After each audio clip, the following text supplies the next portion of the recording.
السلام عليكم ورحمة الله وبركاته.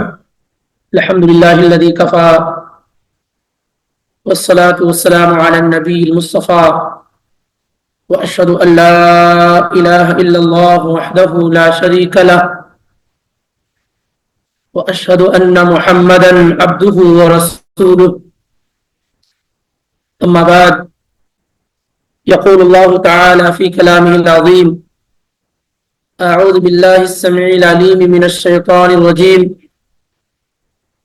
تلك الرسل فضلنا بعضهم على بعض منهم من كلم الله ورفع بعضهم درجات وآتينا عيسى ابن مريم البينات وأيدناه بروح القدس ولو شاء الله ما اقتتل الذين من بعدهم من بعد ما جاءتهم البينات ولكن اختلفوا فمنهم من آمن ومنهم من كفر ولو شاء الله ما اقتتلوا ولكن الله يفعل ما يريد. سبحانك لا علم لنا إلا ما علمتنا إنك أنت العليم الحكيم. سورہ بقرہ کی آیت نمبر 253 اللہ رب العالمین کی توفیق سے ابھی تلاوت کی گئی، پڑھی گئی۔ اس سے پہلے کی جو آیت ختم ہوئی ہے، آیت نمبر 252 جس میں اللہ رب العالمین نے بات بیان فرمائی کہ تلک آیات اللہ نتلوہا علیک بالحق، یہ اللہ تعالیٰ کی آیات ہیں، اس کی نشانیاں ہیں جسے ہم حق کے ساتھ آپ پر پیش کر رہے ہیں، پڑھ رہے ہیں۔ یقیناً آپ رسولوں میں سے ہیں۔ اب یہاں اللہ رب العالمین نے ذکر کیا تلک الرسل، رسول کی جمع ہے، اس کا پلورل ہے رسل، رسول کی جمع رسل۔ تلک الرسل، وہ رسول، پیغمبران، فضلنا بعضهم علی بعض، ہم نے ان میں سے بعض کو بعض پر فضیلت دے رکھی۔ یہ رسول ہیں جن میں سے بعض کو بعض پر ہم نے فضیلت دے رکھی۔ منہم من کلم اللہ، ان میں سے بعض سے اللہ رب العالمین نے بات چیت کی۔ ورفع بعضهم درجات، اور ان رسولوں میں بعض کے درجات کو اللہ نے بلند کیا۔ وآتینا عیسی ابن مریم البینات، اور ہم نے عیسیٰ ابن مریم کو واضح نشانیاں دی۔ وأیدناہ بروح القدس، اور جبریل کے ذریعے سے انہیں قوت اور طاقت پہنچائی۔ ولو شاء اللہ ما اقتتل الذین من بعدہم من بعد ما جاءتهم البینات، اگر اللہ رب العالمین چاہتا تو وہ لوگ آپس میں نشانیوں کے آ جانے کے بعد قتال نہ کرتے، لڑائی نہ کرتے۔ ولیکن اختلفوا، لیکن نشانیوں کے آ جانے کے باوجود بھی ان لوگوں نے اختلاف کیا، تو ان میں سے بعض ایمان لے آئے اور بعض نے کفر کا راستہ اختیار کیا۔ وَلَوْ شَاءَ اللَّهُ مَا اقْتَتَلُوا، اگر اللہ چاہتا تو وہ آپس میں لڑائی نہ کرتے، قتال نہ کرتے۔ وَلَكِنَّ اللَّهَ يَفْعَلُ مَا يُرِيدُ، لیکن اللہ رب العالمین جو چاہتا ہے۔ اب یہاں پر اللہ رب العالمین نے رسولوں کے بارے میں ہمارے اور آپ کے لیے کئی اہم اور بنیادی باتیں بیان فرمائی ہیں۔ سب سے پہلے تو ہم اور آپ یہ جان لیں کہ انبیاء اور رسول یا رسل، یہ دونوں کا ذکر قرآن حکیم میں اور احادیث میں مختلف جگہوں پر آپ پڑھتے آئیں گے،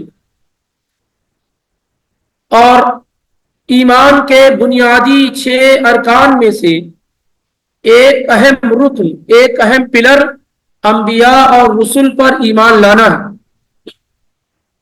دونوں میں فرق کے اعتبار سے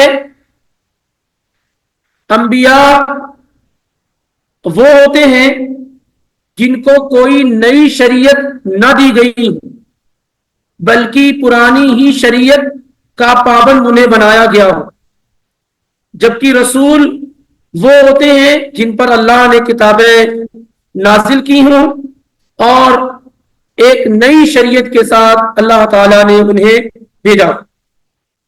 اس کے علاوہ اور کئی فرق بیان کیے گئے ہیں، لیکن یہ سب سے واضح فرق ہے۔ انبیاء اور رسل پر ایمان لانا ایسے ہی ضروری ہے جیسے اللہ رب العالمین پر ایمان لانا ضروری ہے۔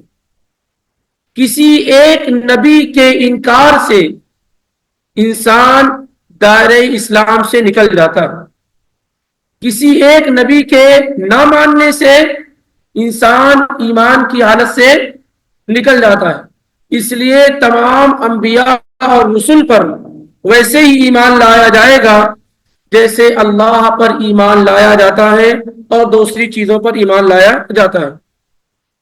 اور جیسے اللہ کے متعلق معلومات حاصل کرنا ضروری، ایسے ہی رسولوں کے بارے میں خاص طور سے ہمارے آپ کے پیارے رسول محمد رسول اللہ صلی اللہ علیہ وسلم کے بارے میں جاننا انتہائی ضروری ہے۔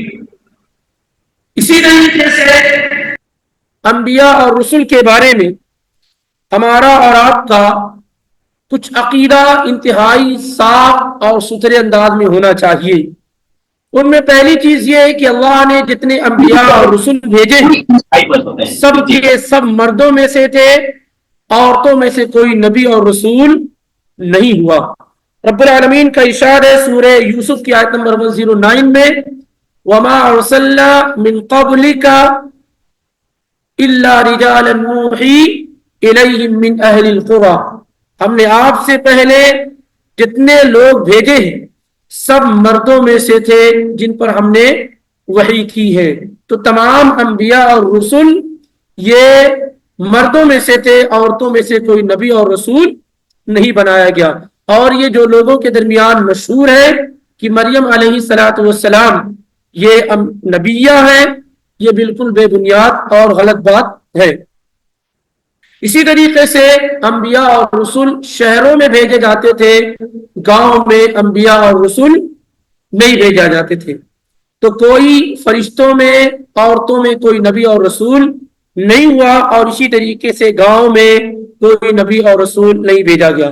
انبیاء جو ہوتے ہیں یہ اللہ رب العالمین کے سلیکٹڈ مختار بندے ہوتے ہیں، یعنی آدمی اپنی طرف سے کتنے بھی عمل کر لے جائے وہ نبی اور رسول نہیں ہو سکتا ہے۔ اللہ رب العالمین جسے چاہتا ہے اپنے بندوں میں نبوت اور رسالت کے لیے منتخب کر لیتا ہے، چن لیتا ہے۔ اسی طریقے سے تمام خوبیاں، جتنی بھی خوبیاں اللہ نے پیدا کی ہیں، ان تمام خوبیوں سے متصف جو ہوتے ہیں وہ انبیاء اور رسول ہوتے ہیں۔ اور اسی طریقے سے ہر طرح کی انسانی جو کمیاں اور نقص ہوتے ہیں جس سے انسان کی شخصیت، اس کی پرسنالٹی مجروح ہوتی ہے، جیسے دغا دینا، جھوٹ بولنا، بے ایمانی کرنا، امانت میں خیانت کرنا وغیرہ وغیرہ، اس طرح کی تمام رذائل صفات سے، بری خصلات سے انبیاء پاک و صاف ہوتے ہیں، ان میں اس طرح کی کوئی کمی نہیں پائی جاتی ہے۔ انبیاء اور رسول کو اللہ رب العالمین جو پیغام دیتا ہے وہ بحسن و خوبی اپنی اپنی امت اور قوم کے اندر کیا ہے پہنچا دیتے ہیں۔ اسی طریقے سے انبیاء پر ایمان لانا واجب اور ضروری ہے، جو ان پر ایمان نہ لائے وہ کھلا ہوا کافر ہے، اس کے کفر میں کوئی شک اور شبہ نہیں ہوتا ہے۔ کسی ایک نبی کی شان میں تنقیس کرنا، کسی ایک نبی کی شان میں تنقیس کرنا، کسی ایک نبی کو ہلکا دکھانا، اس سے تمام نبی کی تنقیس خود بخود لازم آ جائے گی، کیونکہ تمام انبیاء آپس میں اللہتی بھائی ہیں۔ تمام انبیاء کا دین ایک ہے، دین توحید، دین اسلام ہے۔ یہ الگ بات ہے کہ بعض مسائل کے اندر لوگوں میں کیا کچھ چیزیں کسی کے ہاں کچھ اور تھی، کسی کے ہاں کچھ، لیکن اصل دین سب کا کیا ہے؟ ایک ہے اور اس میں کوئی فرق نہیں ہے۔ اس لیے کسی ایک پیغمبر کا انکار کرنا، کسی ایک نبی کی تنقیص کرنا تمام انبیاء کی تنقیص کرنے کے مترادف ہے۔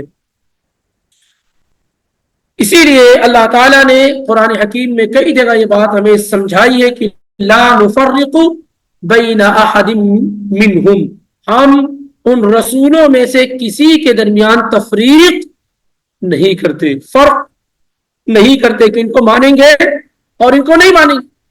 جیسے یہودیوں کا معاملہ ہے کہ انہوں نے عیسیٰ ابن مریم کو بھی نہیں تسلیم کیا اور محمد رسول اللہ کو بھی تسلیم نہیں کیا۔ نصارہ کا معاملہ ہے کہ انہوں نے اللہ کے پیغمبر صلی اللہ علیہ وسلم کو نہیں مانا۔ تو لا نفرق بین احد منہم، ہم ان میں سے کسی بھی رسول کے درمیان تفریق نہیں کرتے، نبیوں کے درمیان تفریق نہیں کرتے، یعنی تمام انبیاء اور رسول کو مانتے ہیں۔ تفضیل ایک الگ سی چیز ہے کہ بعض انبیاء بعض پر فضیلت رکھتے ہیں، ایک الگ بات ہے، لیکن رسول ہونے کے اعتبار سے، نبی ہونے کے اعتبار سے ہم تفریق نہیں کرتے ہیں۔ یہ سورہ البقرہ میں دو جگہ ذکر کیا گیا، ایک آیت نمبر 136 میں اور دوسرے آیت نمبر 285 میں، بالکل اخیر میں، لا نفرق بین احد من رسلی، ہم اللہ کے رسولوں میں کسی کے درمیان تفریق نہیں کرتے، لیکن تفضیل جو ہے کہ بعض کو بعض پر فضیلت ہے، اس کا ہم ایمان اور اعتراف کرتے ہیں۔ اسی لیے کسی بھی رسول کی تفریق کرنا اور کسی کو ہلکا دکھانا، کسی کو تسلیم نہ کرنا، کسی کو نہ ماننا، یہ اعلیٰ درجے کا کفر ہے۔ کیا ہے؟ اعلیٰ درجے کا کفر۔ اللہ تعالیٰ نے سورہ نساء کی آیت نمبر 151 میں بیان کیا کہ ان الذین یکفرون باللہ ورسلہ ویریدون ان یفرقوا بین اللہ ورسلہ، یقیناً جو لوگ اللہ کا اور اس کے رسولوں کا انکار کرتے ہیں اور چاہتے ہیں کہ وہ اللہ کے درمیان اور اس کے رسولوں کے درمیان تفریق کر دے، فرق کر دے کہ اللہ کو مانیں گے لیکن اللہ کے بعد پیغمبر کو نہیں مانیں گے، تو جو لوگ اللہ کا اس کے رسولوں کا انکار کرتے ہیں، کفر کرتے ہیں اور یہ چاہتے ہیں کہ اللہ اور اس کے رسول کے درمیان تفریق کر دے، وَيَقُولُونَ نُؤْمِنُ بِبَعْضٍ وَنَكْفُرُ بِبَعْضٍ، اور کہتے ہیں کہ ہم بعض رسولوں کو مانیں گے اور بعض کو نہیں مانیں گے، وَيُرِيدُونَ أَن يَتَّخِذُوا بَيْنَ ذَلِكَ سَبِيلًا، اور یہ چاہتے ہیں کہ وہ اس کے درمیان کوئی راستہ نکلنے کا بنا لیں کہ بعض کو ماننا پڑے بعض کو نہ ماننا پڑے۔ اولئک هم الکافرون حقا، یہی حقیقی طور پر کیا ہے؟ کافری، اللہ کا اعلان ہے۔ اس لیے کسی ایک نبی کے نہ ماننے سے، کسی ایک نبی کے نہ ماننے سے انسان کے کفر میں کوئی شک اور شبہ نہیں رہ جاتا ہے۔ اور یاد رکھیے کہ بعض لوگ جو قرآن و سنت پر مکمل طریقے سے دسترس نہیں رکھتے ہیں اور بعض آیات کو تفاسیر اور احادیث کے بغیر پڑھ لیتے ہیں اور یہ کہتے ہیں کہ اللہ تعالیٰ کہتے ہیں ان اللہ لا یغفر ان یشرک بہ ویغفر ما دون ذلک لمن یشاء، یقیناً اللہ شرک کو معاف نہیں کرتا ہے، شرک کے علاوہ جو بھی گناہ ہے اللہ اسے معاف کر دیتا ہے۔ تو اس بنیاد پر اس آیت کو کوٹ کر کے یہ کہتے ہیں کہ اگر کوئی آدمی اللہ کے رسول کو نہ مانے، یعنی کچھ حصے میں، تو کیا ہے؟ گنجائش ہے چاند سے اس کے جنت میں داخل ہونے کی۔ در حقیقت وہ احادیث کا ذخیرہ اور قرآنی یہ آیات وہ اس تک نہیں پہنچ پاتے ہیں کہ ایک آیت کو لے لیتے ہیں اور دوسری آیات ان کے ذہن میں نہیں ہوتی ہے، جبکہ قرآن کا معاملہ یہ ہے کہ اب قرآن ایک آیت کی تفسیر دوسری آیات میں کیا ہے؟ بیان کرتا۔ اسی لیے پیارے رسول صلی اللہ علیہ وسلم نے اپنے زمانے کے اندر ہی، صحیح بخاری اور مسلم میں حدیث موجود ہے، صاف لفظوں میں کہا کہ اس یہودی اور نصرانی تک میری خبر پہنچ جائے، میری نبوت و رسالت پہنچ جائے اور پھر بھی وہ مجھ پر ایمان نہ لائے، وہ ایمان لا رہا ہے تمام انبیاء پر، موسیٰ پر اور عیسیٰ پر اور تمام آسمانی کتابوں پر، لیکن اس تک میری خبر پہنچ جائے اور مجھ پر ایمان نہ لائے تو کیا ہے؟ وہ کافر ہے اور وہ جہنم کے اندر داخل۔ کیا ایک لفظ میں دو ٹوک انداز میں نبی علیہ الصلوۃ والسلام کا یہ فیصلہ، اور کیسے کوئی آدمی رسول اللہ صلی اللہ علیہ وسلم کی رسالت کا انکار کر سکتا ہو، جبکہ قرآن میں تمام انبیاء اور اسے عہد دیا گیا کہ اگر اس نبی کا خروج ہو جائے، وجود ہو جائے، تو سارے لوگ کیا ہے؟ لتؤمنن بہ، تو تم اس کی مدد کرو گے اور اس پر ایمان لے آؤ گے۔ یہ تمام انبیاء سے عہد لیا گیا کہ اگر اللہ کے پیغمبر صلی اللہ علیہ وسلم تمہارے درمیان ظاہر ہو جائے تو تم لوگ ان پر ایمان لاؤ گے اور ان کی مدد کرو گے۔ یہی وجہ ہے کہ جب عیسیٰ ابن مریم علیہ السلام قرب قیامت نزول فرمائیں گے، جو قیامت کی بڑی 10 نشانیوں میں سے ایک ہے، تو وہ اللہ کے نبی علیہ السلام کی شریعت کے مطابق زندگی گزاریں گے، بلکہ وہ اپنی شریعت نہیں چلائیں گے، وہ اللہ کے نبی علیہ السلام کی شریعت کے مطابق کیا ہے، فیصلے کریں گے اور اسی کے مطابق وہ زندگی گزاریں گے۔ تو یہاں پر یہ بات ہمارے اور آپ کے ذہن میں واضح طور پر آ جانی چاہیے کہ رسولوں کے معاملے میں تمام رسولوں پر ایمان لانا ضروری ہے، اور کسی ایک رسول کا انکار، کسی ایک پیغمبر کا انکار اور ان کی تنقیص تمام انبیاء اور رسول کی تنقیص ہے اور تمام انبیاء اور رسول کا انکار ہے۔ یہاں پر اللہ تعالیٰ نے اسی بات کو بیان کیا کہ تلک الرسل، یہ رسول ہیں۔ کون سے؟ اب اس میں کیا مراد ہے؟ بعض مفسرین کہتے ہیں کہ وہ رسول مراد ہیں جن کا ذکر اس سورہ کے اندر ہو چکا ہے، یعنی موسیٰ، ابن عمران، ابراہیم، اسماعیل، اسحاق، یعقوب، داؤد اور دیگر انبیاء جن کا ذکر نہیں ہوا، تو یہ رسول ہیں۔ اور بعض لوگوں کہتے ہیں کہ اس سے مراد تمام انبیاء اور رسول ہیں، تمام انبیاء اور رسول ہیں، اور جتنے بھی انبیاء اور رسول اللہ رب العالمین نے بھیجے ہیں، کیونکہ بعض قرآن میں جو جن رسولوں کا اور انبیاء کا ذکر ہے بہت تھوڑے، بلکہ آٹے میں گوشت میں نمک کے برابر۔ اسی لیے قرآن میں اللہ رب العالمین نے ذکر کیا سورہ النساء کی آیت نمبر 164 میں کہ وَرُسُلًا قَدْ قَصَصْنَاهُمْ عَلَيْكَ مِنْ قَبْلُ وَرُسُلًا لَمْ نَقْصُصْهُمْ عَلَيْكَ، بعض رسول وہ ہیں جن کا ذکر ہم نے آپ کو کیا ہے، جن کے قصے ہم نے آپ پر بیان کیے ہیں، اور بہت سارے رسول وہ ہیں جن کا ذکر ہم نے آپ پر کیا ہی نہیں۔ اسی لیے قرآن حکیم میں اور احادیث کے ذخائر کو اگر اکٹھا اور جمع کر دیا جائے تو 40 سے زیادہ انبیاء اور رسول کا ذکر نہیں ملتا ہے، جبکہ صحیح ابن حبان میں روایت موجود ہے کہ اللہ تعالیٰ نے لاکھوں سے زیادہ کیا ہے، انبیاء اور رسول انبیاء بھیجے، جن میں 313 سے زیادہ رسول تھے، اگر روایت کو صحیح مان لیا جائے تو، کیونکہ اس روایت پہ بعض مفسرین نے کلام کیا اور بعض نے اس کو حسن درجے کا مانا، لیکن یہ ہے کہ انبیاء کی تعداد کیا ہے، بہت زیادہ نہیں۔ وَإِن مِّنْ أُمَّةٍ إِلَّا خَلَا فِيهَا نذیر، کوئی امت نہیں گزری مگر اس میں ڈرانے والا نبی اور رسول موجود تھا۔ ایک ایک وقت میں کئی کئی انبیاء کیا ہے، موجود رہے۔ لوط علیہ السلام، ابراہیم، اسحاق، اسماعیل، یہ سارے لوگوں کا زمانہ کیا ہے، ایک وقت میں کئی کئی انبیاء اور رسول موجود رہتے تھے۔ تو 3 طرح کے اقوال، ایک تو یہ کہ وہ رسول جن کا ذکر اس سورہ کے اندر کیا گیا ہے، بعض کہتے ہیں کہ وہ رسول جن کا ذکر قرآن میں کیا گیا ہے، اور بعض کہتے ہیں کہ تمام رسول اور نبی انبیاء مراد ہیں۔ تلک الرسل فضلنا بعضهم، یہ رسول ہیں، ہم نے فضیلت دی ہے ان میں سے بعض کو بعض پر۔ سب سے پہلے اس بات کو سمجھ لے کہ انبیاء دیگر تمام لوگوں پر فضیلت رکھتے ہیں، انبیاء دیگر تمام لوگوں پر کیا ہے، فضیلت رکھتے ہیں، پھر انبیاء پر رسول فضیلت رکھتے ہیں۔ یہ اتفاق ہے کہ رسول انبیاء سے افضل ہیں اور انبیاء تمام مخلوقات سے افضل ہیں۔ پھر رسولوں میں 5 پیغمبر جن کو اولو العزم کہا گیا ہے، وہ دیگر تمام رسول سے کیا ہے، تمام پیغمبروں سے افضل ہے، جن کا ذکر اللہ رب العالمین نے قرآن مجید میں 2 صورتوں میں کیا ہے۔ اللہ رب العالمین نے ان کا ذکر قرآن حکیم میں 2 صورتوں میں کیا ہے، سورۃ الاحزاب کی آیت نمبر 7 میں اس طریقے سے کہ وَإِذْ أَخَذْنَا مِنَ النَّبِيِّينَ مِيثَاقَهُمْ مِنْكَ مِيثَاقَهُمْ وَمِنْكَ وَمِنْ نُوحٍ وَإِبْرَاهِيمَ وَمُوسَى وَعِيسَى ابْنِ مریم، کہ ہم نے انبیاء سے یہ پختہ عہد لیا، آپ سے اور آپ سے پہلے نوح سے، ابراہیم سے، موسیٰ اور عیسیٰ سے. یہ سورہ احزاب کی آیت نمبر 7.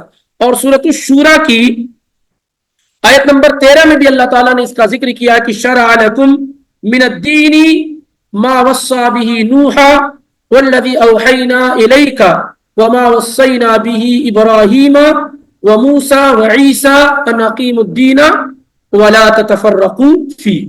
یہ 5 پیغمبروں کا ذکر ہے. پیارے رسول صلی اللہ علیہ وسلم، ابراہیم، موسیٰ، عیسیٰ اور نوح علیہ السلام. یہ اتفاق ہے تمام علماء کا، ائمہ کا، کہ یہ 5 پیغمبران تمام لوگوں سے، تمام پیغمبروں سے افضل ہیں اور انہی کو اولو العزم کہا جاتا ہے. فاصبر کما صبر اولو العزم من الرسل ولا تستعجل لهم.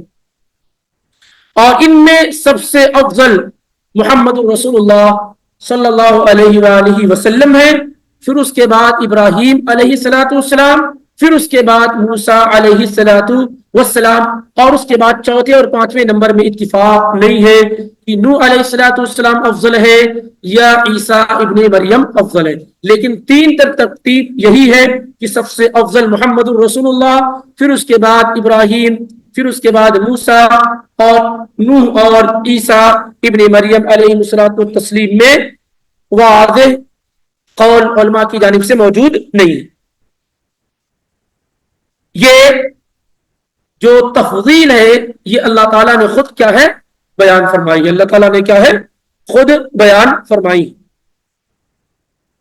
تو تلک الرسل فضلنا بعضهم علی بعض، یہ رسول ہیں، ہم نے ان میں سے بعض کو بعض پر فضیلت دے رکھی. اب اس کے بعد اللہ نے بعض کا ذکر کیا کہ منہم من کلم اللہ، ان میں سے بعض وہ ہیں جن سے اللہ تعالی نے کلام کیا، جن سے اللہ رب العالمین نے گفتگو کی، بغیر کسی واسطے کے، بغیر کسی ذریعے کے، ڈائریکٹ اللہ تعالی نے گفتگو کی.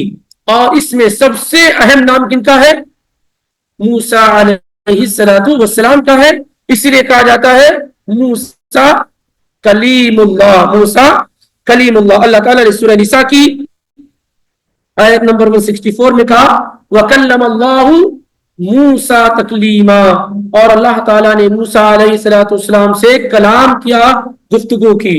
اور اسی طرح سورہ اعراف کی آیت نمبر 143 میں کہا اللہ تعالیٰ نے وَلَمَّا جَاءَ مُوسَىٰ لِمِيقَاتِنَا وَكَلَّمَهُ رَبُّهُ، اور جب موسیٰ علیہ السلام میقات پر آیا، ہماری جگہ پہ جہاں ہم نے انہیں بلایا تھا، تو ان کے رب نے ان سے گفتگو کی.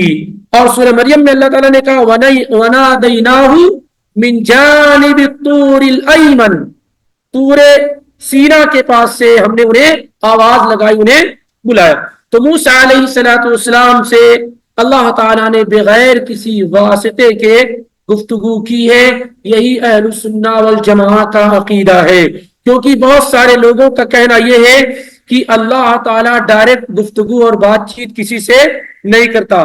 ہمارا اور اہل السنہ والجماعہ کا عقیدہ یہ ہے کہ اللہ تعالیٰ جب چاہے، جس سے چاہے گفتگو کر سکتا ہے، بات چیت کر سکتا ہے. اور وہ جو بات ہوتی ہے وہ اصوات، صوت ہوتی ہے حروف کے ساتھ. تو یہ موسیٰ علیہ السلام کی خاص خصوصیت ہے کہ اللہ تعالیٰ نے ان سے کیا ہے گفتگو کی ہے. اس کے علاوہ تو اور پیغمبر ہیں جن سے اللہ تعالیٰ نے بغیر کسی واسطے سے گفتگو کی. ان میں ہمارے اور آپ کے پیغمبر محمد الرسول اللہ صلی اللہ علیہ وآلہ وسلم ہیں.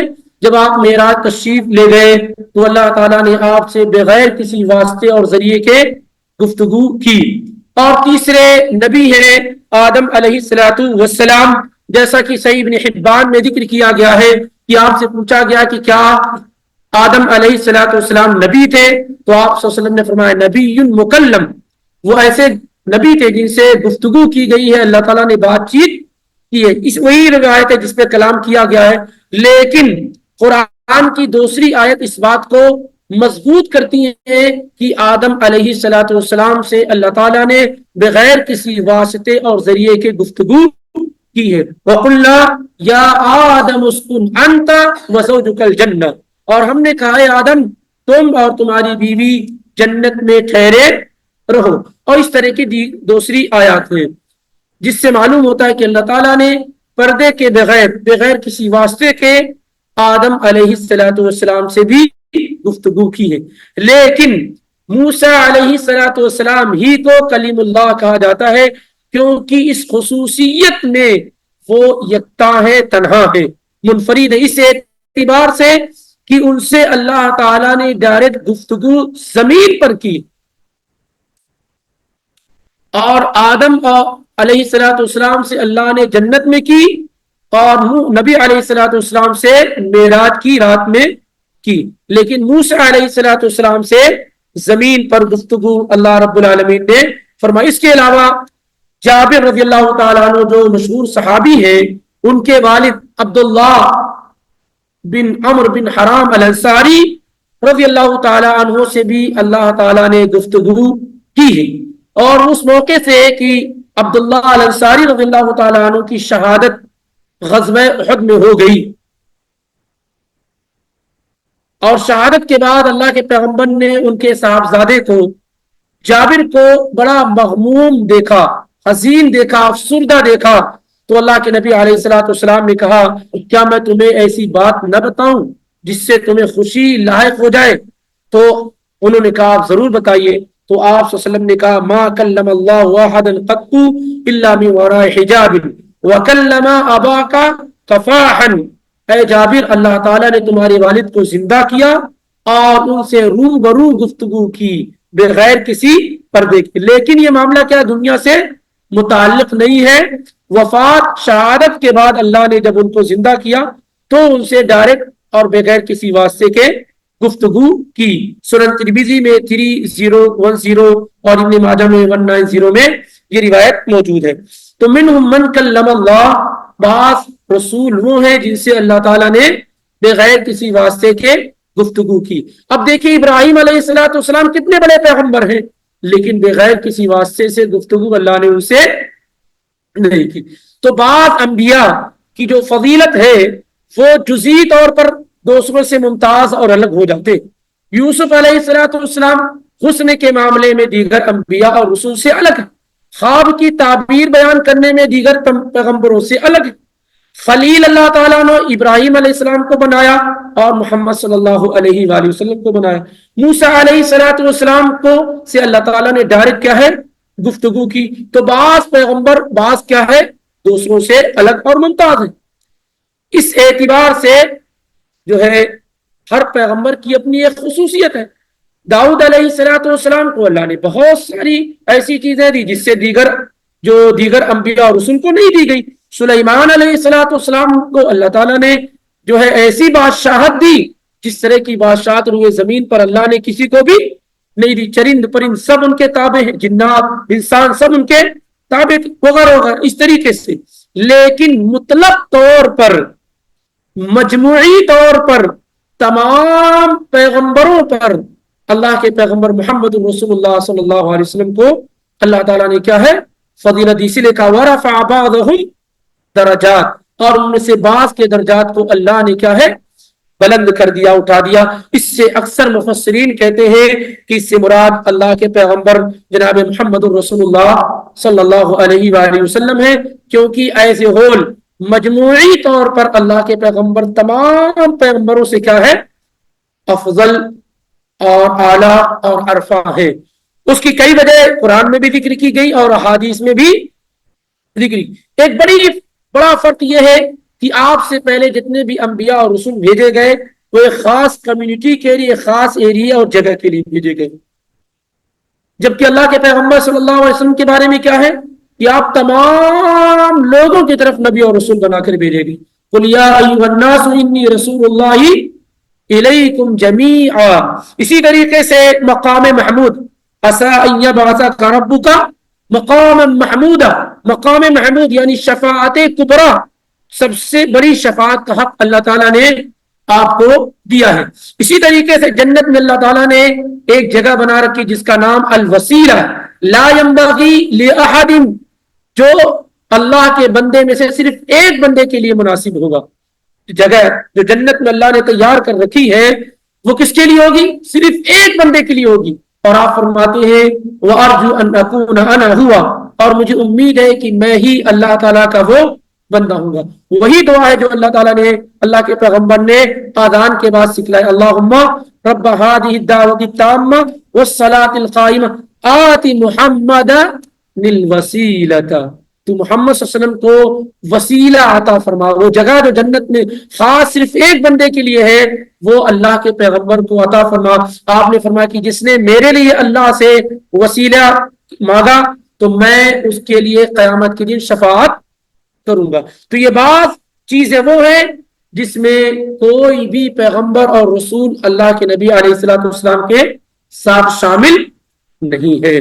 تو اس اعتبار سے اللہ کے پیغمبر صلی اللہ علیہ وآلہ وسلم تمام انبیاء اور رسول پر فضیلت، مقام اور مرتبہ رکھتے ہیں، اور یہ کہ تمام انبیاء پر جو معجزے وغیرہ اتارے گئے تھے وہ ٹیمپریری تھے، مؤقت تھے، وقتی تھے، لیکن آپ صلی اللہ علیہ وسلم پر اللہ نے جو معجزہ، سب سے بڑا معجزہ جو آپ پر اتارا وہ کیا ہے؟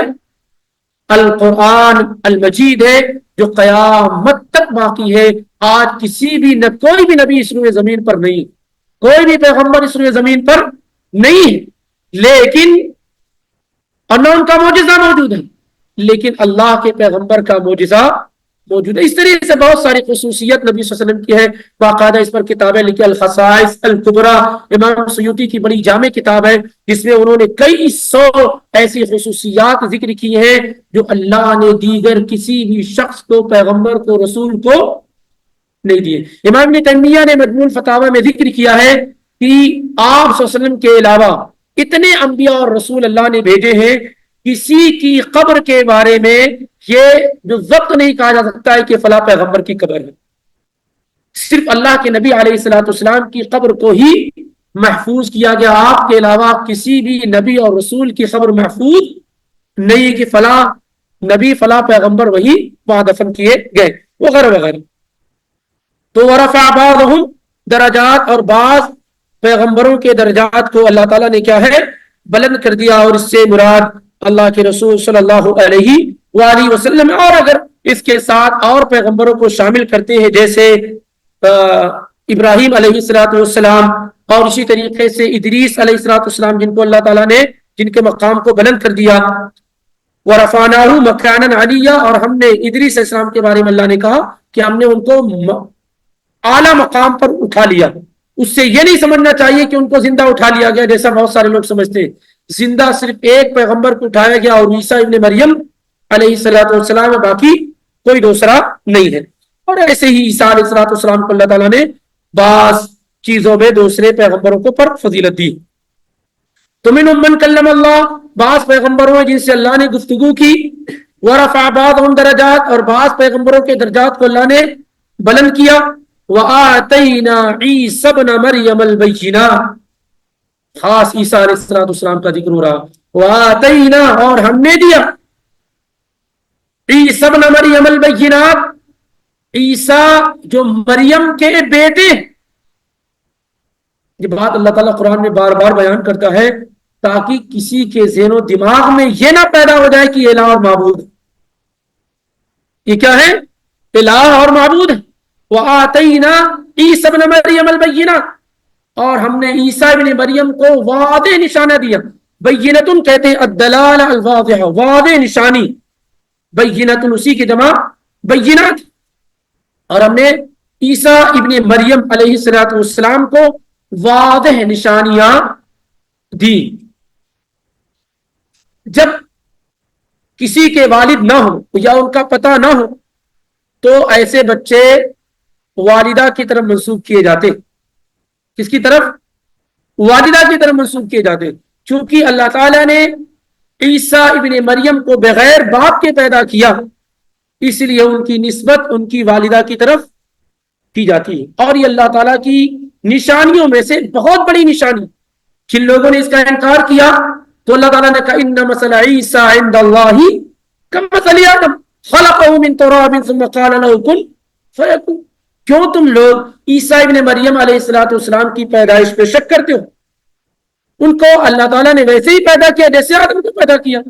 عیسیٰ ابن مریم کو تو اللہ تعالیٰ نے ماں کے ذریعے سے پیدا کیا، اور آدم کو تو بغیر ماں اور باپ کے پیدا کیا، تو پھر کس بنیاد پہ کیا ہے انکار کرتے ہو؟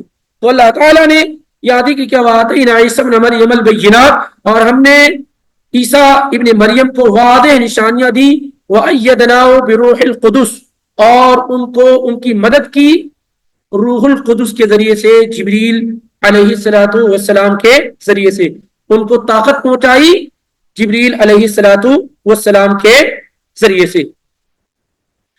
اب یہاں پر کئی اہم چیزیں ہمارے اور آپ کے لیے ہیں کہ وَآتَيْنَا عِيسَى ابْنَ مَرْيَمَ الْبَيِّنَاتِ، اللہ تعالیٰ نے عیسیٰ ابن مریم کو جو نشانیاں دی وہ بہت بڑی بڑی نشانیاں تھیں، ان کی پوری زندگی کیا ہے معجزہ، ان کا بغیر باپ کے وجود میں آنا، اور جب مریم علیہ السلام ان کو لے کر کے گئی تو قوم کے لوگ کہنے لگے یا اے مریم یہ کیا، ماں کان ابوک امرأ سوء، تمہارے باپ کوئی برے آدمی نہیں تھے، تمہاری ماں کوئی جو ہے زانیہ نہیں تھی، تم کیسے ایسے ہو گئی؟ یعنی ان پر جب زنا کی تہمت اور الزام لگایا گیا تو مریم علیہ السلام نے اشارہ کیا اپنے بیٹے عیسیٰ کی طرف، فاشارت الیہ، تو کہنے لگے قوم کے لوگ کہنے لگے یہ تو تم ہمارا مذاق اڑا رہی، ہم اس بچے سے کیسے گفتگو کریں؟ انہوں نے کہا میں تو بات نہیں کروں گی، تم بات کرنا ہے تو اس بچے سے بات کرو۔ اور یہ بھی بہت بڑا معجزہ عیسیٰ علیہ السلام کا، کہنے لگے قالوا کیف نکلم من کان فی المہد صبیا، جو ابھی گود میں ہو چھوٹا بچہ اس سے کیسے بات کر سکتے ہیں؟ ابھی یہ کہی رہے تھے کہ عیسیٰ علیہ السلام بول پڑے قال انی عبداللہ، میں اللہ کا بندہ ہوں، آتانی الکتاب وجعلنی نبیا، اللہ نے مجھے کتاب دی ہے اور مجھے نبی بنایا، وجعلنی مبارکا اینما کنت، اور میں جہاں بھی رہوں اللہ نے مجھے مبارک بنا ہوا۔ تو یہ عیسیٰ علیہ السلام کی خصوصیات میں سے کہ یہ معجزات میں سے کہ ماں کی گود میں ہے اور گفتگو کرنے اور اپنی نبوت اور رسالت کا سب سے پہلے اعلان و اظہار کرنے والے انبیاء اور رسل میں کون ہیں؟ عیسیٰ علیہ السلام، جو ماں کی گود میں اور کہتے ہیں قال انی عبداللہ آتانی الکتاب وجعلنی نبیا۔ اور اسی طریقے سے عیسیٰ علیہ السلام کو اللہ تعالیٰ نے کیا ہے بہت اہم کتاب انجیل عطا کی اور نشانیاں بڑی بڑی عطا کی۔ عیسیٰ علیہ السلام کے بارے میں اللہ تعالیٰ نے سورہ آل عمران میں ذکر کیا آیت نمبر 49 کے اندر کہ انہوں نے کہا وَرَسُولًا إِلَىٰ بَنِي إِسْرَائِيلَ أَنِّي قَدْ جِئْتُكُمْ بِآيَةٍ مِّن رَّبِّكُمْ، اے بنی اسرائیل میں تمہارے پاس تمہارے رب کی طرف سے واضح نشانیاں لے کر آیا ہوں، أَنِّي أَخْلُقُ لَكُم مِّنَ الطِّينِ كَهَيْئَةِ الطَّيْرِ فَأَنفُخُ فِيهِ فَيَكُونُ طَيْرًا بِإِذْنِ اللَّهِ، میں تمہارے رب کی جانب سے تمہارے پاس واضح نشانیاں لے کر آیا ہوں، میں مٹی کو اٹھاتا ہوں اس کو پرندے کی شکل دیتا ہوں، فَأَنفُخُ فِيهِ فَيَكُونُ طَيْرًا بِإِذْنِ اللَّهِ، اور میں اس میں پھونک مارتا ہوں تو اللہ کے حکم سے وہ پرندہ ہو جاتا ہے اور اڑنے لگ جاتا ہے۔ یہ وہ نشانیاں جس کو بنی اسرائیل اپنی آنکھوں سے دیکھ رہے ہیں۔ اور کیا ہے وَأُبْرِئُ الْأَكْمَحَ وَالْأَبْرَصَ وَأُحْيِي الْمَوْتَىٰ بِإِذْنِ اللَّهِ، ایک آدمی پیدائشی طور پر نابینا ہے، دکھتا نہیں اس کو، ہاتھ لگاتے ہیں اللہ کے حکم سے کیا ہے وہ دیکھنے والا ہو جاتا ہے۔ کوڑی آدمی ہاتھ پھیرتے ہیں وہ کیا ہے اس کا کوڑ ٹھیک ہو جاتا ہے۔ کوئی مر گیا ہے اللہ کے حکم سے اسے کیا ہے وہ زندہ کر دیتے ہیں۔ کتنی بڑی بڑی نشانیاں۔ وَأُنَبِّئُكُم بِمَا تَأْكُلُونَ وَمَا تَدَّخِرُونَ، کیا کھا کر کے آئے وہ بھی بتا سکتا ہوں، گوشت کھا کر آئے ہو، مچھلی کھا کر کے آئے ہو، کیا کھا کر کے آئے ہو میں تمہیں بتا سکتا ہوں۔ وَمَا تَدَّخِرُونَ، تمہارے گھر میں راشن پانی کیا رکھا ہوا ہے، یہ سب اللہ تعالیٰ نے مجھے کیا سکھایا اور بتایا۔ اتنی بات اور بڑی بڑی نشانیاں جو اللہ تعالیٰ نے کیا ہے ان کو عطا کی تھی، لیکن اس کے باوجود بھی یہود کا بڑا طبقہ تو ان کو ماننے کے لیے تیار نہیں، اور خود ان کے اپنے لوگوں میں بھی کیا ہے بہت سارے لوگ ان پر ایمان نہیں لائے۔ لیکن یہ ساری کی ساری چیزوں کے بارے میں کیا کہا بِإِذْنِ اللَّهِ، اللہ کے حکم سے۔ کس سے؟ اللہ کے حکم سے۔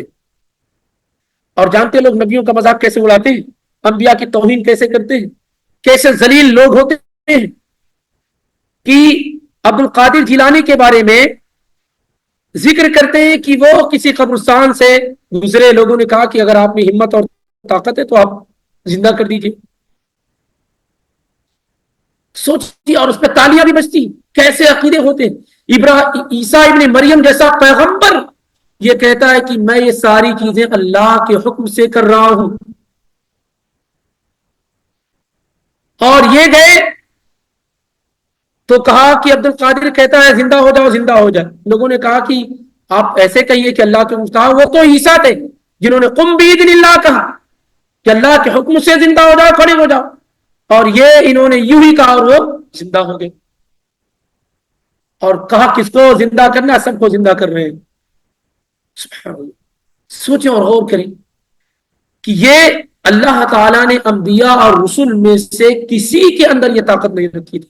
یہ معجزات صرف اور صرف کس کو ملا؟ عیسیٰ ابن مریم علیہ السلام کو ملا.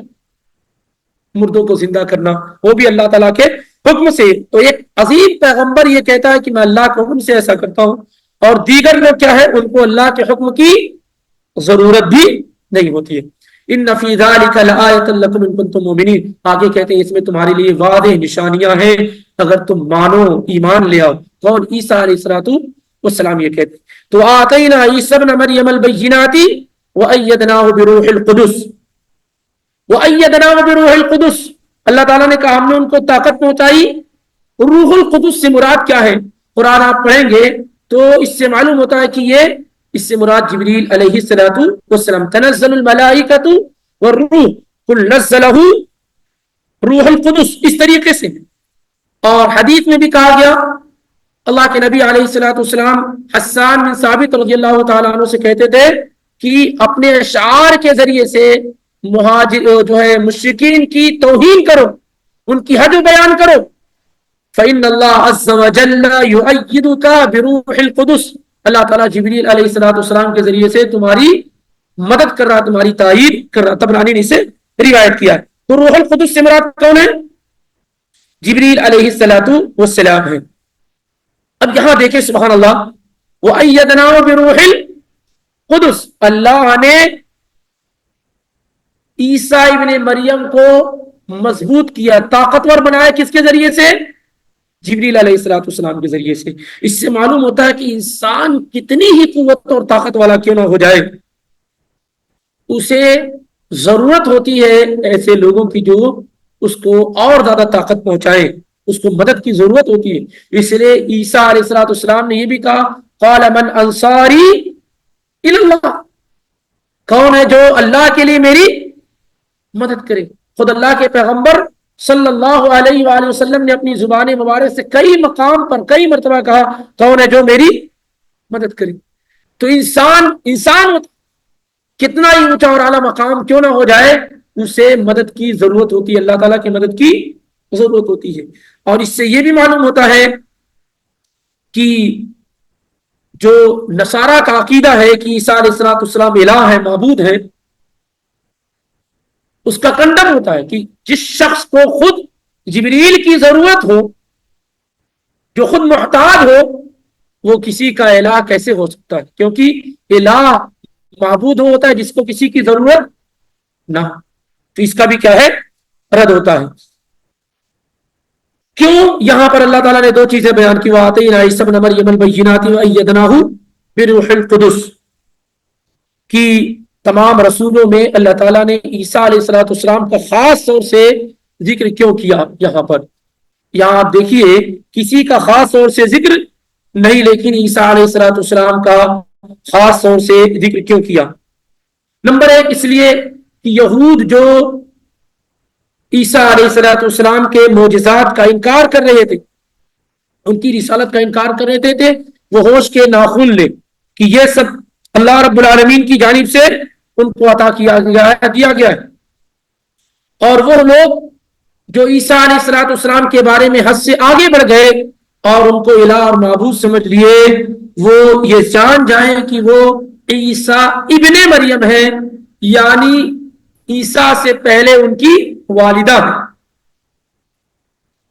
اور وہ ان کے بطن سے پیدا ہوئے، 9 مہینے ان کے پیٹ میں رہے، ساری وہ پورا جو پروسیس ہوتا ہے پیدا ہونے کا اس سے وہ گزر کر کے آئے ہیں.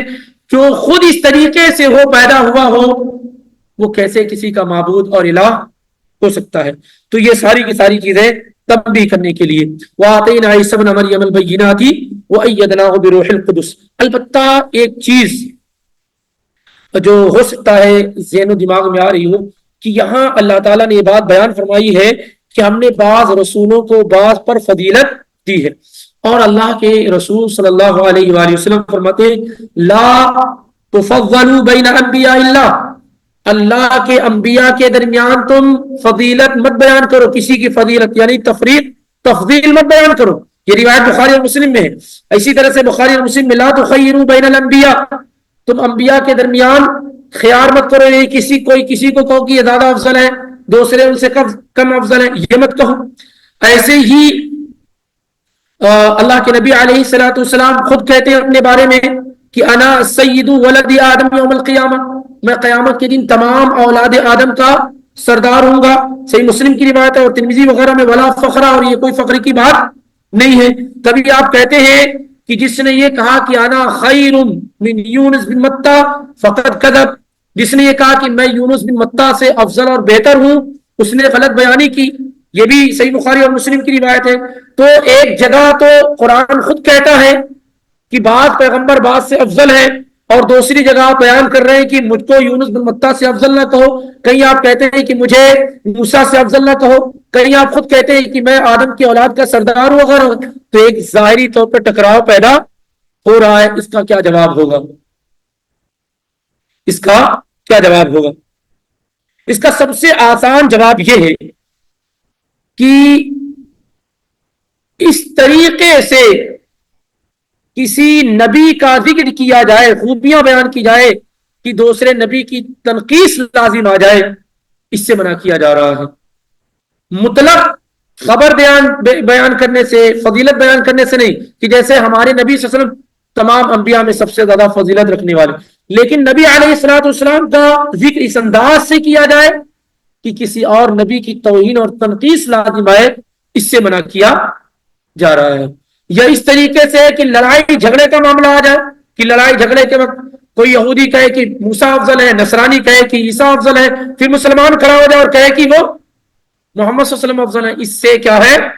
منع کیا جا رہا. مطلقاً تفضیل سے منع نہیں کیا جا رہا. بعض لوگوں نے کہا کہ جو اللہ کے پیغمبر نے یہ بات بیان فرمائی ہے یہ تواضع کے لیے بیان فرمائی کہ تم لوگ مجھے یونس بن متہ سے افضل نہ کہو، یا اسی طریقے سے موسیٰ سے افضل نہ کہو. یہ تواضع کے طور پر آپ صلی اللہ علیہ وسلم نے بیان کیا.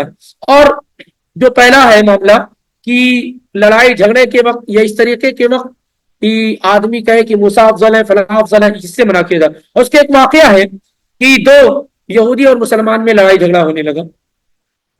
تو مسلمان نے کہا، مسلم نے کہا والذی اصطفیٰ محمد علی العالمین، کی قسم ہے اس ذات کی جس نے محمد صلی اللہ علیہ وسلم کو تمام لوگوں پر فضیلت دی ہے، چن لیا.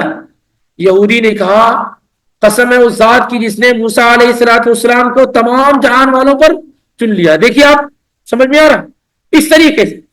تو جب یہودی نے کہا تو مسلمان اٹھا اور ایک تھپڑ یہودی کو جھڑ دیا. بخاری مسلم کی روایت. تو یہودی اللہ کے نبی علیہ الصلوۃ والسلام کے پاس چلا گیا اور پورا واقعہ بیان کیا. نبی صلی اللہ علیہ وسلم نے مسلم کو بھی طلب کیا. تو اس موقع پر نبی علیہ الصلوۃ والسلام نے کہا لا تخیرونی علی موسیٰ، تم لوگ مجھ پر موسیٰ پر اختیار نہ کرو، منتخب نہ کرو، فضیلت مت سمجھو. یہاں پر آپ صلی اللہ علیہ وسلم نے یہ، کیونکہ یہ اس طریقے سے اس کانٹیکس میں کہا جا رہا ہے، اس سے منع کیا جا رہا ہے کہ آپ اپنے نبی کا ذکر اس طریقے سے کریں کہ کسی اور نبی کی تنقیص لازم آ جائے. واللہ اعلم بالصواب. آگے اللہ رب العالمین نے کہا ولو شاء اللہ مقتتل الذین من بعدهم من بعد ما جاءتهم البینات.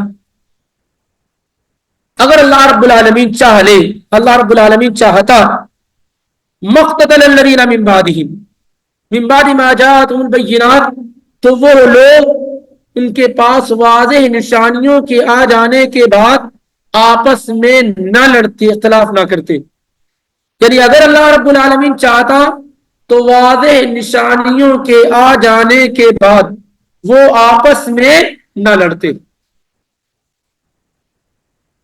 یعنی انبیاء آ گئے, ان پر معجزات وغیرہ جو آئے, وہ سب آ جانے کے بعد بھی وہ لوگ آپس میں لڑے. اگر اللہ رب العالمین چاہتا تو وہ لوگ نہ لڑتے. ولیکن اختلفوا, لیکن لوگوں نے اختلاف کیا, آپس میں لڑے. فمنهم من آمن ومنهم من کفر, تو بعض ایمان لائے اور بعض کافر ہو گئے. اب عیسیٰ علیہ السلام پر بعض لوگ ایمان لائے اور بعض کیا ہے, انکار کر بیٹھے. نبی علیہ السلام پر بعض ایمان لائے, بعض انکار کر بیٹھے. وہی لوگ جو اللہ کو مان رہے, جو انبیاء کو مان رہے, وہی لوگ بعض ایمان لائے اور بعض کیا ہے, انکار کر بیٹھے. وَلَوْ شَاءَ اللَّهُ مَا اقْتَتَلُوا, اور اگر اللہ رب العالمین چاہتا تو وہ آپس میں نہ لڑتے. وَلَٰكِنَّ اللَّهَ يَفْعَلُ مَا يُرِيدُ, لیکن اللہ رب العالمین جو چاہتا ہے وہ کرتا. اب اس سے ایک کنفیوژن پیدا ہو رہا ہے, کوئی اللہ چاہتا ہے کہ یہ لوگ لڑے. اللہ کیا ہے, کیونکہ اللہ تعالیٰ نے کہا اگر اللہ چاہتا تو یہ لوگ آپس میں نہیں لڑتے. لڑے اس کا مطلب یہ کہ اللہ چاہتا ہے کہ یہ لوگ آپس میں لڑے. یہاں تھوڑا سمجھنے کی ضرورت ہے, کیونکہ اس کا تعلق اللہ تعالیٰ کی مشیت اور اللہ تعالیٰ کے ارادے سے ہے. دیکھیے, کون میں دنیا میں جو چیزیں ہوتی ہیں سب اللہ تعالیٰ کے اذن سے ہوتی ہیں, اللہ تعالیٰ کے حکم اور اللہ کے ارادے سے ہوتی ہیں. کیونکہ ہمارا عقیدہ یہ ہے کہ شر اور خیر سب کا خالق کیا ہے, اللہ رب العالمین. ہمارا عقیدہ یہ ہے کہ شر اور خیر دونوں کا خالق کون ہے, اللہ رب العالمین. اور کوئی چیز اللہ کے حکم کے بغیر, اس کی اذن کے بغیر روئے زمین پر نہیں ہو سکتی ہے. ایک پتا بھی گرتا ہے تو بھی اللہ تعالیٰ کی اذن کے ساتھ گرتا ہے. لیکن اللہ تعالیٰ کا ارادہ دو طرح کا ہے, ارادہ کونیہ ہے اور ارادہ شرعیہ. جو کچھ ہو رہا ہے سب اللہ تعالیٰ کے ارادے سے ہو رہا ہے. لیکن بعض چیزیں وہ ہیں جو اللہ تعالیٰ چاہتا پسند کرتا ہے, اور بعض چیزیں وہ جو اللہ تعالیٰ پسند نہیں کرتا. جو چیزیں پیدا کی سب اللہ نے پیدا کی, لیکن اللہ تعالیٰ چاہتا ہے کہ آپ ایمان لائیں, پسند کرتا ہے کہ آپ ایمان لائیں. اللہ ایمان کو چاہتا ہے, اللہ تقوی کو چاہتا ہے, پسند کرتا ہے. اللہ رب العالمین نماز کو چاہتا ہے, اللہ رب العالمین روزے کو چاہتا ہے, اللہ اچھے اخلاق کو پسند کرتا ہے. اور اللہ تعالیٰ ناپسند کرتا ہے برے اخلاق کو, نماز چھوڑنے کو, کفر کو, شرک کو, بدعات کو ناپسند کرتا ہے. لیکن ایسا نہیں ہے کہ کوئی آدمی اللہ کی طاقت سے نکل کر کے کفر کر رہا ہے. شرک اللہ کی طاقت سے, یعنی اللہ کا کنٹرول نہیں, اللہ کے کنٹرول سے, اللہ کے کنٹرول سے باہر ہو گیا, اس لیے وہ کفر اور شرک کر رہا ہے. تو دونوں میں تھوڑا باریک فرق ہے, اس کو سمجھنا ہے. اسی لیے خیر کی نسبت اللہ کی طرف کی جاتی ہے اور شر کی نسبت کیا ہے, اللہ کی طرف نہیں کی جاتی ہے. کیونکہ اللہ تعالیٰ شر کا خالق تو ہے, لیکن اللہ تعالیٰ نے نہ اس کے کرنے کا حکم دیا ہے اور نہ کرنے سے اللہ تعالیٰ خوش اور راضی ہوتا, بلکہ اللہ نے منع کیا. اس لیے اگر کوئی آدمی کرتا ہے تو اس کی نسبت اللہ کی طرف نہیں کی جاتی, لیکن اس کا یہ مطلب نہیں کہ وہ اللہ کے کنٹرول سے باہر ہو کر کے کر رہا ہے. اب کوئی آدمی یہ سوال کر سکتا ہے کہ پھر اللہ تعالیٰ نے کیوں نہیں کنٹرول کر لیا, ایک آدمی شراب کیوں پیتا ہے, کفر کیوں کرتا ہے, زنا کیوں کرتا, کیوں اللہ تعالیٰ نے کنٹرول نہیں کر دیا؟ تو یہ اللہ تعالیٰ کی حکمت ہے. اگر ایسا نہ ہو تو پھر زمین بنانے کا اور آزمائش کا معاملہ ہی نہیں رہ جائے گا. سارے لوگ اگر ایمان والے ہو جائیں تو پھر فرق کیسے ہوگی, جانچ کیسے ہوگی, پڑتال کیسی ہوگی, جنت و جہنم کے بنانے کا فائدہ کیا ہوگا؟ لیکن یہاں پر اللہ تعالیٰ نے راستہ دکھا دیا ہے, ہمیں اختیار دے دیا. ہم چاہیں تو یہ راستہ اختیار کہ انا ہدیناہ السبیل اما شاکرا و اما کفورا, ہم چاہیں یہ راستہ اختیار کے ہدایت کا, اور چاہیں تو کفر کا راستہ اختیار کرے. تو یہاں پر یعنی اللہ رب العالمین نے, اگر اللہ رب العالمین چاہتا تو لوگ آپس میں نہ لڑتے, اختلاف نہ کرتے. اس سے مراد کیا, اللہ تعالیٰ کا ارادہ کونیہ ہے. اللہ چاہتا نہیں کہ آپ لڑو, یعنی پسند نہیں کرتا ہے کہ آپ لڑو, لیکن آپ لڑ رہے ہیں تو اس کا یہ مطلب نہیں کہ اللہ تعالیٰ کے کنٹرول سے باہر ہے, آپ اس کی پکڑ سے نکل چکے. جیسے انسانوں میں بہت ساری چیزیں ایسی ہوتی کہ آپ کے کنٹرول سے باہر, آپ چاہتے نہیں ہیں, ہے آپ وہی کا, لیکن آپ کے کنٹرول سے وہ باہر ہوتی ہے. اگر آپ کا اختیار ہو جائے تو آپ اس سے روک لیں گے, اب اس سے کیا ہے. لیکن ایسا نہیں کہ کوئی چیز اللہ تعالیٰ کے کنٹرول سے باہر. اس لیے اللہ تعالیٰ نے قرآن میں کئی جگہ پر اس کو بیان کیا, لا یسأل عما یفعل وهم یسألون. اللہ تعالیٰ سے نہیں پوچھا جائے گا وہ کیا کر رہا ہے، لوگوں سے پوچھا جائے گا وہ کیا کر رہا ہے۔ اللہ تعالیٰ تو نے ایسا کیوں کیا؟ ہاں؟ سارے لوگوں کو ایمان والا بنا دیتا، تو نے کفر کو پیدا ہی کیوں کیا؟ تو نے شرک اور بدعت کو پیدا ہی کیوں کیا؟ تو نے لوگوں کو اتنی آزادی کیوں دی کہ وہ کفر اور شرک کرے وغیرہ وغیرہ؟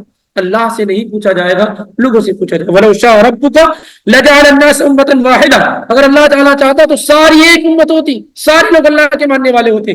وَلَا يَزَالُونَ مُخْتَلِفِينَ إِلَّا مَن رَحِمَ رَبُّكَ، لیکن سارے لوگ اختلاف کر رہے ہیں مگر وہ جس پر اللہ تعالیٰ کا رحم نازل ہو، کیونکہ اسی سے آزمائش ہوگی کہ کون اللہ کی بات مان کر کے ایمان کا راستہ اختیار کرتا ہے اور کون اس کی نافرمانی کر کے کفر و شرک کا راستہ اختیار کرتا ہے۔ تو ولیکن اللہ یفعل ما یرید، لیکن اللہ رب العالمین جو چاہتا ہے وہ کرتا ہے، اللہ رب العالمین جو چاہتا ہے وہ کرتا ہے۔ یہ ایک ابتلا اور آزمائش ہے، اللہ تعالیٰ کا یہ نظام ہے تاکہ وہ جو ہے جانے کہ کون اس کی بات مانتا ہے اور کون اس کا انکار کرتا ہے۔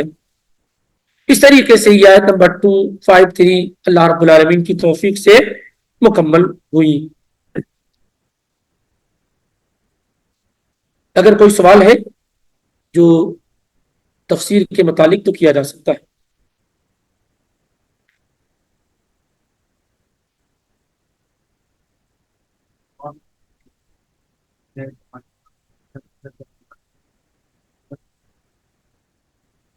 اللہ تو شر کا مالک ہے، تو جب اللہ تعالیٰ یہ خالق ہے، پیدا کرنے والا ہی جو ہے خالق شر اور خیر اور شر کا، کہ اللہ ہی پیدا کرنے والا ہے اور اللہ رب العالمین ہی بچانے والا ہے۔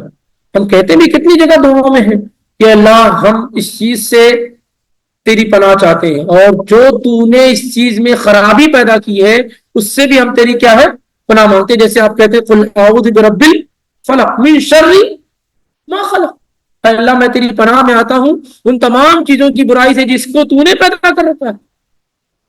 تو نے جو برائی پیدا کی ہے، جو شر پیدا کیا، اس سے ہم تیری پناہ میں آتے۔ کتنی ایسی چیزیں اللہ تعالیٰ نے پیدا کی ہیں جو بظاہر نہیں پیدا ہونی چاہیے، سانپ وغیرہ کاٹ لیتے تو آدمی مر جاتا، کتنے زہریلے جانور ہیں وغیرہ وغیرہ۔ تو یہ کیا ہے؟ یہ سب انسان کے حق میں کیا ہے؟ ایک شر ہے کہ انسان نقصان اٹھاتا ہے ان چیزوں سے۔ ایسے بہت ساری چیزیں، تو جو اللہ نے شر پیدا کیا اس سے بھی ہم اللہ تعالیٰ ہی کی پناہ میں آتے ہیں۔ اللہ ہم تیری مخلوقات کے شر سے جو تو نے پیدا کی ہے تیری پناہ چاہتے ہیں، تو ہمیں اپنی پیدا کی ہوئی شر سے کیا ہے ہمیں بچا لے۔ جیسے انسان اپنے نفس کی شرارت سے اللہ کی پناہ مانگتا ہے، وَمِن شُرُورِ أَنفُسِنَا، اللہ ہم خود اپنے نفسوں کی شرارت سے، دوسری چھوڑیے، دوسرے تو شریر ہیں ہی پریشان کرتے ہیں، ہم خود اپنے نفسوں کی شرارت سے تیری پناہ چاہتے ہیں کہ اس نفس میں غرور ہے، کبر ہے، گھمنڈ ہے، غصہ ہے، برے اخلاق ہے، سب اس نفس کی پیداوار ہے۔ شہوت کے فتنے، شبہات کے فتنے سب اس نفس کے اندر ہے، ہمارے اپنے نفس کے اندر۔ ان تمام نفس کی برائیوں سے ہم کیا ہے خود تیری پر، ہم خود اپنے آپ سے عاجز ہیں۔ انسان کیا ہے خود اپنے آپ سے عاجز ہے اور اپنی برائی سے خود اللہ تعالیٰ کی کیا ہے وہ پناہ چاہتا ہے کہ اللہ خود ہم اپنے آپ اپنی برائی سے تیری پناہ چاہتے ہیں۔ وَمِن شُرُورِ أَنفُسِنَا، بہرحال تو اس میں کوئی حرج نہیں، بلکہ کئی دعاؤں میں اللہ کے نبی صلی اللہ علیہ وسلم نے کیا ہے سکھلایا بھی ہے۔ اسی لیے جو استخارہ وغیرہ کی دعاؤں میں کیا ہے اللہم انک تعلم ولا اعلم وتقدر ولا اقدر، فانت علام الغیوب، تو جانتا ہے کہ اس میں خیر ہے یا شر ہے، اگر خیر ہے تو ہمارے لیے مقدر کر دے اور اگر شر ہے ہمارے لیے تو کیا ہے ہمیں اس سے دور کر دے، کیونکہ اللہ تعالیٰ کو معلوم ہے۔ تو اس میں کوئی حرج نہیں، لیکن خیر کی نسبت اللہ کی طرف، ان تصیبک حسنۃ وما اصابک من حسنۃ فمن اللہ، اگر آپ کو نیکی پہنچی ہے، بھلائی ملی ہے تو اللہ کی طرف سے، اور اگر برائی پہنچی تو فمن نفس، تمہارے اپنی نفس کی طرف سے۔ اس لیے آدمی برائی اگر کر رہا ہے تو برائی کی نسبت اللہ، اور میں شراب خود سے تھوڑا نہ پیتا ہوں، اللہ نے چاہا ہے تو میں نے پیا ہے۔ پلانے والا شراب وہی، پانی بھی پلانے والا وہی، شراب بھی پلانے والا وہی، نکاح کرانے والا بھی وہی، زنا کرانے والا بھی وہی۔ میں نے خود سے زنا نہیں کیا، اللہ اگر چاہتا، اللہ نے چاہا تو میں نے زنا کیا۔ جیسے بہت سارے لوگ کہتے ہیں اللہ جب چاہے گا تو میں نماز پڑھنا شروع کر دوں گا۔ اچھا تو یہ کہاں اللہ تعالیٰ نے کہا کہ میں نہیں چاہتا ہوں کہ تم نماز پڑھو؟ اللہ تعالیٰ نے تو ہر آدمی سے، ہر شخص سے کہا ہے کہ وہ کیا ہے ہر شخص کے بارے میں اللہ پسند کرتا ہے کہ نماز پڑھے. بلکہ نبی صلی اللہ علیہ وسلم سے پوچھا گیا کہ اللہ تعالیٰ کا سب سے بہترین عمل کیا ہے؟ تو آپ صلی اللہ علیہ وسلم نے کہا صلاۃ علی وقتہا. اللہ تعالیٰ کو صرف نماز ہی نہیں، نماز کو اس کے وقت پر پڑھنا اللہ کو بہت محبوب ہے. اب آپ نماز نہیں پڑھتے اور کہتے ہیں کہ جب اللہ چاہے گا تو ہم نماز پڑھنا شروع کر دیں گے. اچھا، خود نماز نہیں پڑھتے ہیں اور اس کی نسبت کس کی طرف کرتے ہیں؟